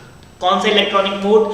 डेबिट कार्ड, यूपीआई जिसमें आप भीम यूपीआई भी कर सकते हैं, या unified payment interface for the quick response code UPI, या भीम यूपीआई, या क्यूआर कोड आप वहां पर दे सकते हैं। इन तीनों में से कोई एक आपको रखना ही पड़ेगा। यहां तो कोई प्रॉब्लम है तो बताइए। Are we good so far? इस अमेंडमेंट के बाद वो पुरानी अमेंडमेंट जो पिछले पेज पे थी वो है, बट वो यहां पर इन्होंने लिखी हुई है। ठीक है, तो यहीं से पढ़ लेते हैं, उसके बाद वहां से रिवाइज कर लेंगे। सुनिएगा आप क्या होगा। लेट अस से मेरी कंपनी कुछ सामान इंपोर्ट करती है और आगे इंडियन ऑयल को देती है। मतलब मेरा सारा काम ना B2B है, मैं B2C में नहीं जाता। इंडियन ऑयल B2C में भी डील करती है क्योंकि इंडियन ऑयल के आपने देखे कितने सारे पेट्रोल पंप्स खुले हुए हैं। ठीक है, सो इंडियन ऑयल B2C वो कस्टमर से डील करती है, मैं सिर्फ B2B में डील करता हूं। बट मेरी टर्नओवर कितनी है? 5000 करोड़ रुपया। अब गवर्नमेंट कहती है कि जी आपको यूपीआई क्रिएट करना पड़ेगा और ये फैसिलिटी भी देनी पड़ेगी। मैं कहा सर ये मेरे किसी काम की नहीं। नंबर 1 मेरी पेमेंट्स आती है करोड़ में, ठीक है, और मैं डील करता हूं सिर्फ B2B के अंदर, और यूपीआई पे तो लिमिट है, दिन की लाख से ऊपर की पेमेंट नहीं हो सकती। ठीक है, so in that case UPI मेरे किसी काम का नहीं है। गवर्नमेंट ने कहा आपके लिए एग्जम्प्टेड है, 2 शर्तें पूरी करना। नंबर 1 आप B2B डील करते हैं, आप B2C डील नहीं करते। नंबर 1 ठीक है, मैं कस्टमर एंड कंज्यूमर से डील नहीं करता, मैं चेन में हूं, मैं सप्लाई चेन में कहीं ना कहीं एक हूं, मैं B2B business to business deal करता हूं। नंबर 1। नंबर 2 मेरी जितनी भी रिसीट्स हैं वो 95% ऑलरेडी बैंकिंग से आ रही है, मैं कैश में करता ही नहीं। आपकी मंशा बस ये थी ना कि कैश ट्रांजैक्शन कम, मेरी कैश की ट्रांजैक्शन है ही नहीं। ठीक है, इन दैट केस गवर्नमेंट कहती है कि फिर आपके ऊपर ये 269 SU नहीं लगेगा। 269 SU नहीं लगेगा। 2 शर्तें पूरी करनी पड़ेगी, B2B और 95% of the total cash of the total transaction or the total receipts are through the banking channel. Fine, समझ में आया आपको? तो इसमें अब ये पहले प्रॉब्लम बताएगा। रिप्रेजेंटेशंस हैव बीन रिसीव्ड, बहुत सारे लोगों ने कहा कि ये जो मैंडेटरी फैसिलिटी आपने की ये B2C के लिए होनी चाहिए, which directly deals with the retail customer.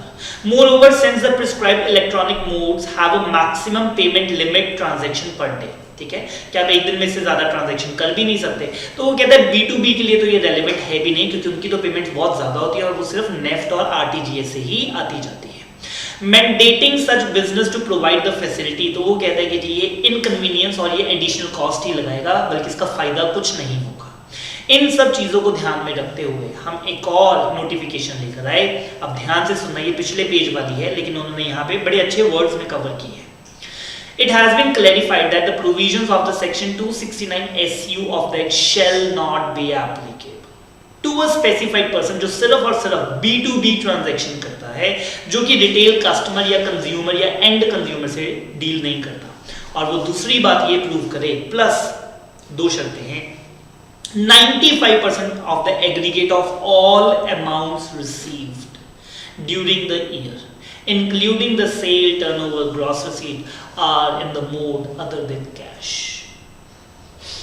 Fine?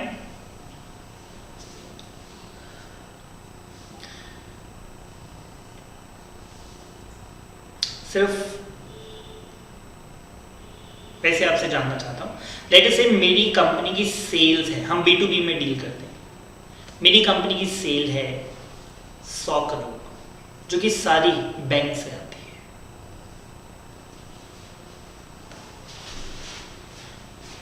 सारी नहीं, 99 करोड़ बैंक से आती है, इसने 95% बोला था ना, तो 99।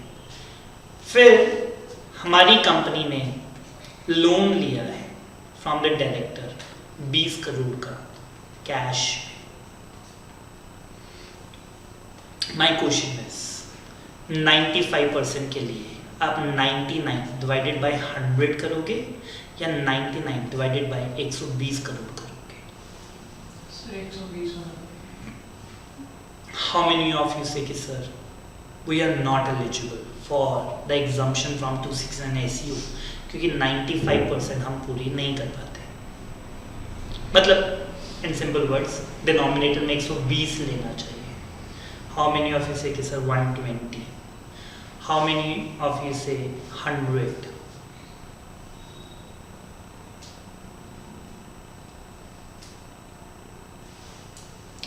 Correct is 120। ठीक है जी। सो इसमें aggregate of all the amounts, ठीक है, ऑल द इन्होंने लिखा है इसके अंदर P&L की अमाउंट्स ही है, बट बैलेंस शीट में भी अगर आपने कुछ रिसीव किया है तो उसके अंदर भी इंक्लूड किया जाएगा अकॉर्डिंगली। इसी बात को वो सिंपल वर्ड्स में बोल रहा है कि ये जो एक्सेप्टिंग पेमेंट की फैसिलिटी थी through the electronic mode is not applicable to the specified person, जो कि सिर्फ B2B ट्रांजैक्शन करता है और जिसकी 95% of all the amounts receive during the year is other than cash. Fine, तो पिछले पेज पे आप चाहे तो उसको पढ़ सकते हैं। इसने सीधा ये बात बता दी कि आप 95, तो प्रोविजन क्या थी 269 SEU नहीं बताया, सीधा ये बता दी कि 269 SEU किसके ऊपर नहीं लगता। तो इसीलिए मैं आपको अगले पेज पे ले गया, पहले आपको ये बताया कि 269 SEU है क्या, किसके ऊपर लगता है, जो कि 50 करोड़ से ज्यादा की ट्रांजैक्शन कर रहा है करंट प्रीवियस ईयर में नहीं, बल्कि इमीडिएटली प्रीसीडिंग प्रीवियस ईयर में, और जिसका PGBP का काम हो जाए। मेरे को कैपिटल गेन हुआ है, और उसके अंदर मेरे ऊपर ये प्रोविजन नहीं लगेगी, सिर्फ PGBP वाले के ऊपर ही ये प्रोविजन लगती है। चलें आगे। श्री राम जन्मभूमि तीर्थ क्षेत्र, ठीक है जी, ये आपने देखा जी कि तो फिर इसमें इसका एसेंस क्या होगा कि aggregate of all the amounts received during the previous year. तो इसमें किसी में भी फॉल होएगा अगर सपोज iOS या कोई और आ जाएगी। जब आपने 95% देखना है ना, फिर आपने सारी अमाउंट्स रिसीव देखनी है, फिर चाहे आपको कैपिटल गेन में ही कोई अमाउंट क्यों ना रिसीव हो रही हो, चाहे आपको हाउस प्रॉपर्टी में ही क्यों ना कर रही हो। 2 चीज़ें, पहले आपने देखना है 269 SEU किसके ऊपर लगता है, उसके लिए PGBP में मेरी टर्नओवर 50 करोड़ से ज़्यादा होनी चाहिए, उसमें आप iOS सैलरी और कोई और हेड नहीं देखोगे। बट जब आप उससे बचना चाहते हो, जिसमें आपने कहा कि हम B2B में डील करते हैं और 95% ऑफ द टोटल रिसीट्स, उसमें टोटल रिसीट मतलब टोटल रिसीट सब कुछ आएगा। तो आपको अगर याद हो ATG2B, ठीक है, ATG के अंदर मैंने आपको बताई थी 100% without limit, 50% without limit, 100% with limit, 50% with limit. तो ये 50% विद लिमिट के अंदर एक आता था कि अगर आप हिस्टोरिक इंपॉर्टेंस वाली प्लेसेस को अगर ठीक करवा देते हो, तो हम जो आपको बताइए जी राम जन्मभूमि का जो सा फेवर में आया है फैसला हिंदूज के, और अब वहाँ पर मंदिर बनेगा जी, तो उसमें अगर आप डोनेशन करना चाहते हैं तो आपको 50% विद कैपिंग डिडक्शन मिल जाएगी, ठीक है। तो उसमें जितने भी नेम्स थे, ठीक है, फैमिली प्लानिंग, ओलंपिक्स, स्पोर्ट्स, ठीक है, और ये मंदिर मस्जिद और हिस्टोरिकल इंपॉर्टेंस वाली जगहों में, तो उन्होंने कहा कि जी अब राम जन्मभूमि को भी उसमें ऐड किया गया है, तो अगर आप इस पर्टिकुलर फंड में इस पैन नंबर पे अगर कोई डोनेशन करते हैं तो उसके अंदर आप 80G2B की डिडक्शन ले सकते हैं। 12th हम कर चुके हैं जी, 13th के ऊपर आ रहे हैं, ध्यान से पढ़ेंगे जी, स्टार मार्क कर लीजिए, ऑल दो इम्पोर्टेंट नहीं है, बट स्टार मार्क करेंगे due to some other reason. वो क्या रीजन है 2 मिनट के बाद पढ़ेंगे। कहते हैं कि जी Kerala cooperative development and the welfare fund board है जी, सेक्शन लिखेंगे 1046, सेक्शन 10 किसी को पता है, एग्जम्पशन, ठीक है। 1046 के अंदर वो कहते हैं कि जी हमने इस ट्रस्ट को ऐड किया है, वेलफेयर फंड बोर्ड को, केरला कोऑपरेटिव वेलफेयर फंड को भी किया है, जिसमें इनको होने वाली इनकम टैक्सेबल नहीं होगी, एग्जम्प्ट होगी जी। इस बोर्ड को जो भी पैसे कमाई होगी वो इनके हाथ में टैक्सेबल नहीं होगी। हमने कहा इनको कहां से कमाई होगी, कहते हैं कि जी number 1 membership fee, annual renewal fee, risk fund contribution assistance, इन सब के ऊपर इंटरेस्ट अगर आपको आया उन सब से। लेकिन हमने कुछ शर्तें भी लगाई, आपने कोई कॉमर्शियल एक्टिविटी नहीं करनी, आपको आज जिस काम के लिए बोर्ड बनाया गया आप वही एक्टिविटीज करेंगे, इसके अलावा कोई भी और एक्टिविटी नहीं करेंगे। 139(4)C में मैंडेटरीली आपको अपनी रिटर्न भरनी ही पड़ेगी और आपको ऑडिट रिपोर्ट अकाउंटेंट मतलब चार्टेड अकाउंटेंट से साइन करवाकर सबमिट करवानी ही पड़ेगी। अभी गेटिंग इट? और इन सालों के लिए हम आपको एग्जाम कर देंगे। तो 1046 में आपको एग्जाम कर दिया subject to the conditions mentioned above. Are we getting? यहां तक ओके? ऐसे बहुत सारे फंड्स हैं जिनकी terms and condition more or less same है। तो एक मैंने आपको पढ़ा दिया, मैं सारे नहीं पढ़ाऊंगा, नाम पढ़ लेते हैं। Cochin SEZ authority, PAN number उनका बता दिया। एसईजेड को कहां से इनकम आएगी, वो सारे वही हैं जी, लीज रेंट ये सारा कुछ। फिर इनकी कंडीशन देखिए, कॉमर्शियल एक्टिविटी नहीं करनी, जो काम बोला है सिर्फ वही करना है। एनुअल रिटर्न 4C के अंदर भरनी ही पड़ेगी, CA से ऑडिट करवाना ही पड़ेगा। सारी शर्तें पूरी कर देंगे तो आपको होने वाली इनकम भी इंडिया में टैक्स नहीं लगाएंगे। सेक्शन सेम है जी, 1046 में आपको भी एग्जम्पशन मिल जाएगी same. Uttarakhand environment protection and pollution control board, अगर कुछ पढ़ना है तो सिर्फ ये नाम और कुछ नहीं, नाम, ठीक है। और सेम इनको कोई इनकम आएगी, कंडीशंस बिल्कुल सेम है, स्किप इट। पॉइंट नंबर 16 पे आ रहे हैं, क्योंकि एक पढ़ा दिया, ठीक है, वही सारी आपने सब में, तो एक पढ़ लीजिए, बाकी सबके नेम्स याद कर लीजिए। इसीलिए एक को स्टार मार्क कर रहा था कि एक तो पढ़ लेना ताकि टर्म्स एंड कंडीशन पता रहे। पेपर में खुदा ना खास्ता आ गया कि जी what are the terms and condition जिसमें 1046 में एग्जाम्पशन मिली है, तो आप लिख सकते। पॉइंट नंबर 16 के ऊपर है ji AIR, annual information return.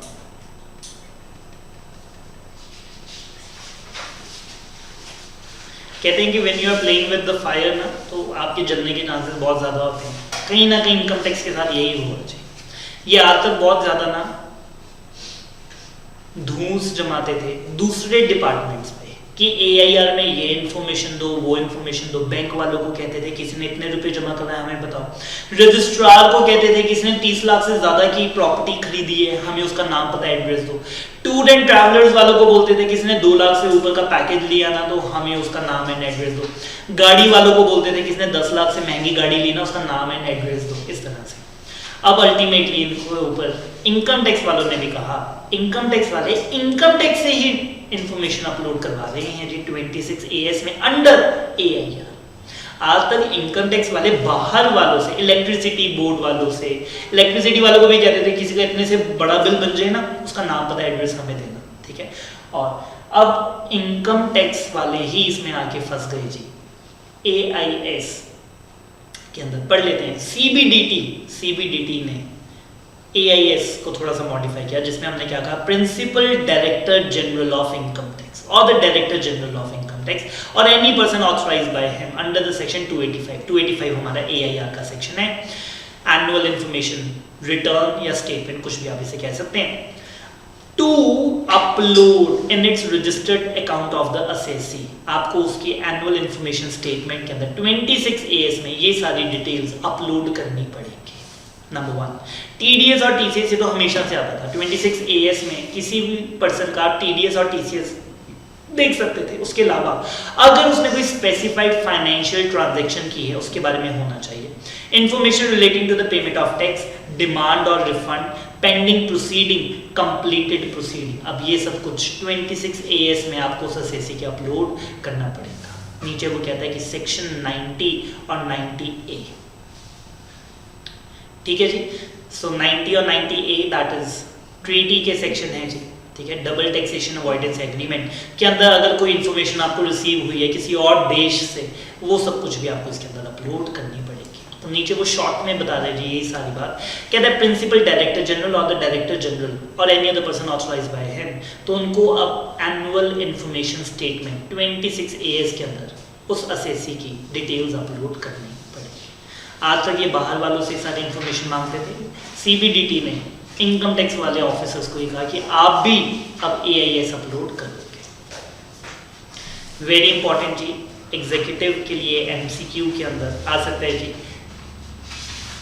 301 cost inflation index है कैपिटल गेन्स में करंट ईयर का कॉस्ट इन्फ्लेशन इंडेक्स है। सो इसको ठीक कर लीजिए, ये एक 0 एक्स्ट्रा है यहाँ पर। 2020 और 2021, पता नहीं 210 क्यों लिखते। सो कॉस्ट इन्फ्लेशन इंडेक्स आपके टेक्स्ट पे होना चाहिए 301 है। 301 पुराने सालों के दिए होते हैं जी, करंट ईयर का एक्सपेक्ट किया जाता है। और MCQ क्या था, बहुत फ्रीक्वेंटली आता है कि करंट ईयर का कॉस्ट इन्फ्लेशन इंडेक्स आप बताएं। Same 1046 greater Noida industrial development authority, PAN number भी उनका गिवन है। Terms and condition more or less the same. Coming to the next page, 1046 Maharashtra Electricity Regulatory Commission, a commission established by the state government of Maharashtra। तो इनकी भी income को exam किया। नीचे भी है 1046 Karnataka and Andhra Pradesh real estate regulatory authority. 1046 Odisha and Jharkhand real estate regulatory authority.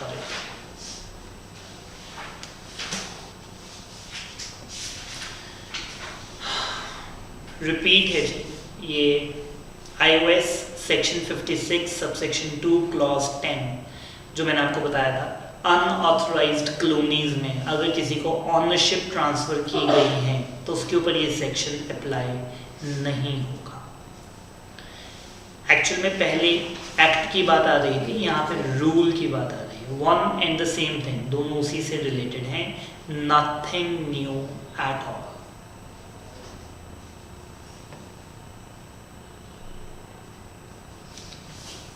के अंदर वो कहते हैं कि कैटेगरी 1 हाथ से लिख लीजिए, कैटेगरी 1 FPI की इनकम को एग्जम्प्ट किया गया। एग्जम्प्ट कैसे किया गया? इनकम के डेफिनेशन से एक्सक्लूड किया गया जी। इसको एक तरह से उन्होंने कहा कि income not accrued in India, India में टैक्स नहीं लगाएंगे जी। सेक्शन 9 के अंदर इनकम की डेफिनेशन है। सेक्शन 9 के अंदर आपको बताया जाता है कि कौन सी इनकम टैक्स में टैक्सेबल होती है।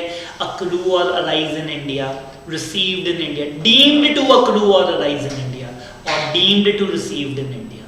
तो उस डेफिनेशन में हमने चेंज किया और हमने क्या कहा, रीड करता हूँ। The central government notifies that, अगर आप सारी कंडीशन सेटिस्फाई कर देते हैं, then Clause EFG of the subsection 3 of the section 9A shall not apply in case the investment fund set up by category 1 FPI registered with the SEBI FPI regulations and the SEBI के साथ जो registered हैं तो उनके ऊपर section 9A नहीं लगेगा। 9A नहीं लगेगा मतलब वो इनकम नहीं मानी जाएगी और उसके ऊपर इनकम टैक्स नहीं लगेगा।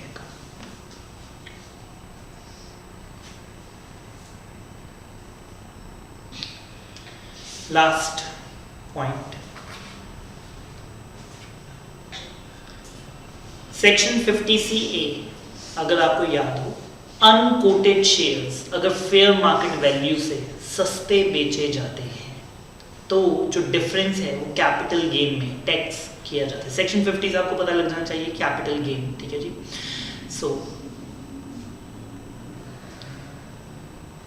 सुन लीजिए है क्या, फिर से बता रहा हूं। Unquoted share which are not listed on any recognised stock exchange, मतलब जो कोटेड नहीं है on any recognised stock exchange, अगर वो शेयर्स आप फेयर मार्केट वैल्यू से सस्ते पे बेच देते हो, जैसे 50C याद है आपको, प्रॉपर्टी स्टैम्प ड्यूटी वैल्यू से कम की बेच देते हो तो stamp duty value shall be deemed to be the consideration, याद है आपको। लेकिन इसमें मोहलत दी गई थी आपको 5% की, और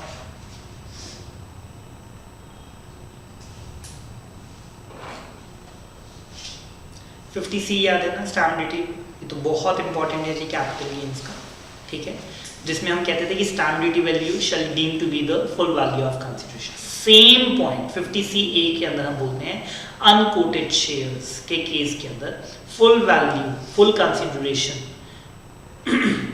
फेयर मार्केट वैल्यू से अगर आप कम की करेंगे तो फेयर मार्केट वैल्यू को ही फुल कंसिडरेशन मान लिया जाएगा।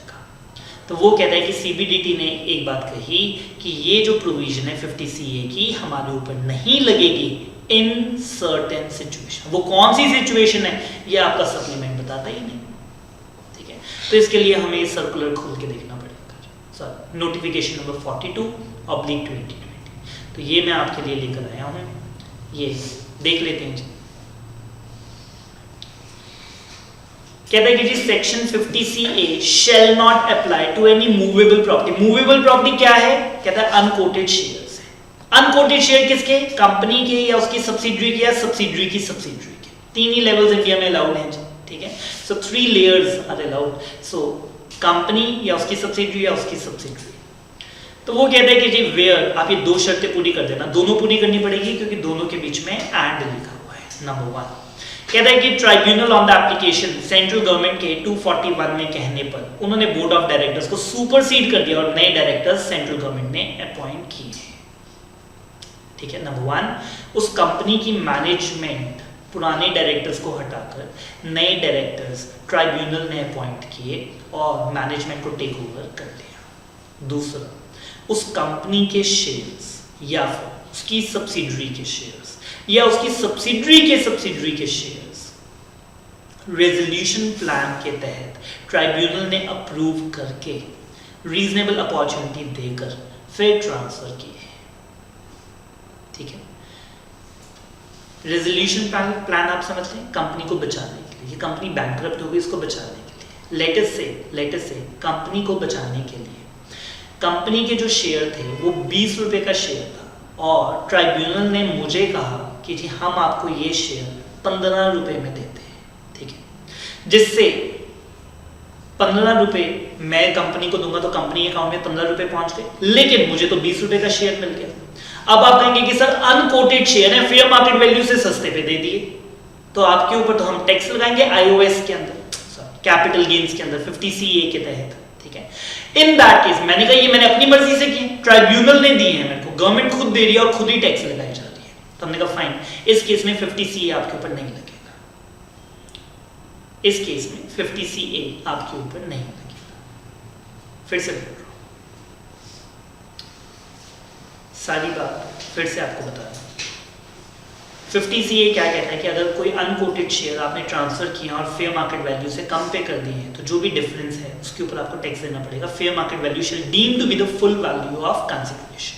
However this provision will not be applicable. अगर मेरी कंपनी को 241 के अंदर डायरेक्टर्स हटाकर मैनेजमेंट ट्राइब्यूनल ने अपने नए डायरेक्टर्स अपॉइंट करके टेक ओवर कर लिया है, कंट्रोल ट्राइब्यूनल ने ले लिया और रेजोल्यूशन प्लान के तहत शेयर्स ऑफ सच कंपनी या उसकी सब्सिडरी के या सब्सिडरी के शेयर्स ट्रांसफर किए गए हैं सस्ते में, ट्राइब्यूनल ने उसको अप्रूव किया था और मुझे अपॉर्चुनिटी ऑफ बीइंग हर्ड दिया गया है।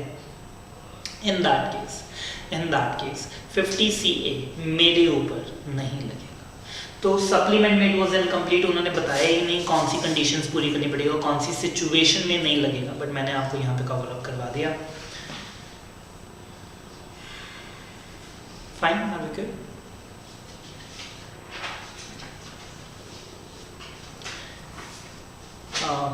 This was the supplement of executive, ठीक है जी।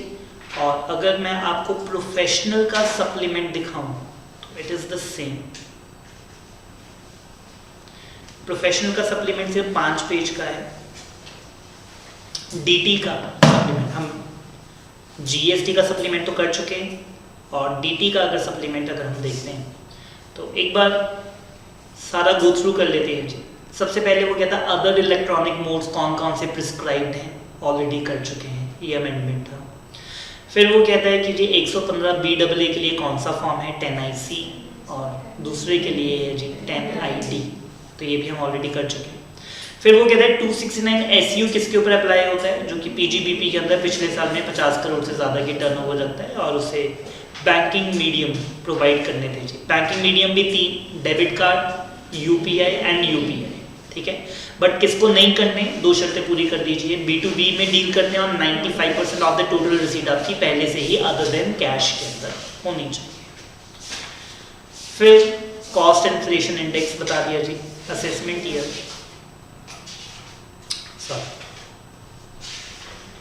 फाइनेंशियल ईयर 2021 का 301, और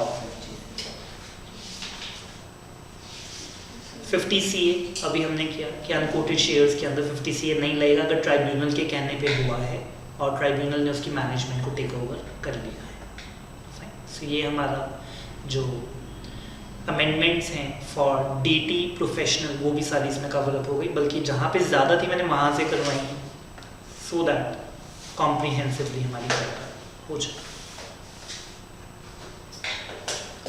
Fine. So that is it from this class.